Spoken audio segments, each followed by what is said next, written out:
This clip is brought to you by SaveWithConrad.com.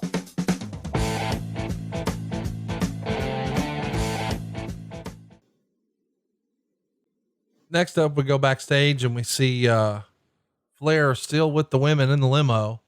One of them takes a break and steps out wearing his robe. And then it's time for our, I don't know if we call it co-main event, but this was certainly one of the more anticipated matches. It's the undefeated Chris Masters. No one's been able to break the master lock. And he's taking on Shawn Michaels. They get plenty of time, 16:45. Before we get to the match, Maria's backstage and asks Chris Masters why they call him the Masturbate.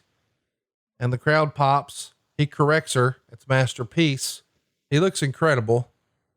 A sign says HBK is the locksmith. We get a nice shot of that in the crowd. And the crowd is huge for Shawn Michaels here. I mean, what an ovation.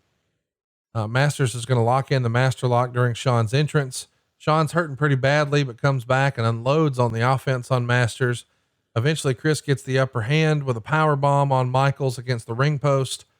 And Shawn's selling here is masterful. Pun intended, I guess. He makes everything look great. This is, I don't know. It's a reminder of what you had in Chris Masters. And we know that ultimately, steroid testing is going to kick in a big way. He deflates a little bit. Triple H and Shawn make fun of him on TV, and it feels like his career really never recovers. Why don't you think Masters did more? Was he just too young? Did he rub people the wrong way? I mean, he had a great look that you guys look for. Work looked fine. What'd you think? I just think that, Chris had his own demons during that time frame, and they got the best of him. So, it was unfortunate because I think that, first of all, the human being, when you have Chris in a clear head, I think is a sweetheart of a human being and someone that really wanted to make it in the business, that had the tools. He might have gotten too much too soon. There you go. And with that look, it's like he got pushed, and I think people expected more out of him than what he was able to give. But then he also believed that he belonged in that spot. So I think Chris had a few things working against him, and timing. And sometimes your demons will get the better of you, and it's a little harder for some to recover than others. But look, Chris had a hell of a run. Yeah. During that time. And this program with Shawn, the match was great, told an excellent story. And at the end of the night, Shawn got his hand raised, but Chris still left whole because Shawn didn't break the master lock. Shawn's going to go for the super kick, but Masters counters with his full Nelson. Michaels barely escapes with the help of the ring ropes. Then he goes for a crossbody off the top, but he's caught.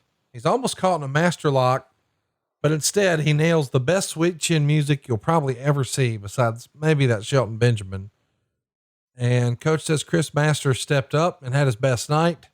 And JR even says he may someday have the torch, but today Shawn Michaels was unwilling to pass the torch, and he gives it 3 stars in the Observer. I really enjoyed this match, and it's just a shame to me that we didn't see more with Chris Masters. What did you think watching it back?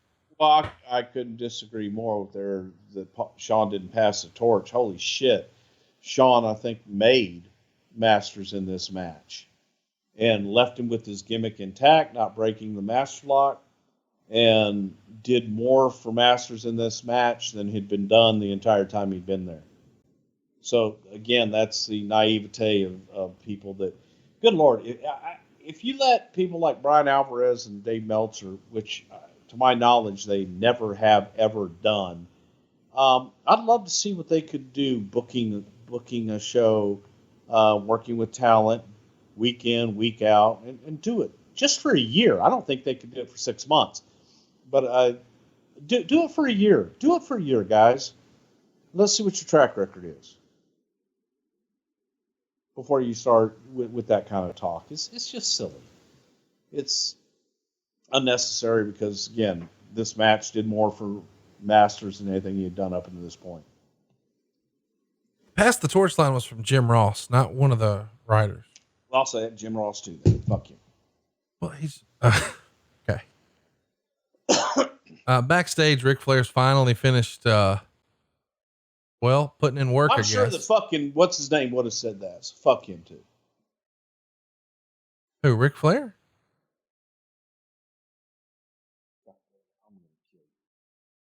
So Flair just in context, look at how JR said that. You're right. It wasn't a metaphor. It was Shawn Michaels, Chris. It was storyline. God damn, I hate everybody right now. So now I'm coming down. I was all hyped up on my Fuji apple pear. Now I'm just. We got to get this man some blood orange mango. Yes. Hey, it's Conrad Thompson. Thanks for checking out the podcast here on YouTube. Be sure to hit the subscribe button and the notifications bell so you get a notice anytime we upload some new content. And go save yourself some money right now. If you're in a 30-year loan or you have credit card debt, it's not a matter of if I can save you money. It's a matter of how much. Find out right now for free at SaveWithConrad.com.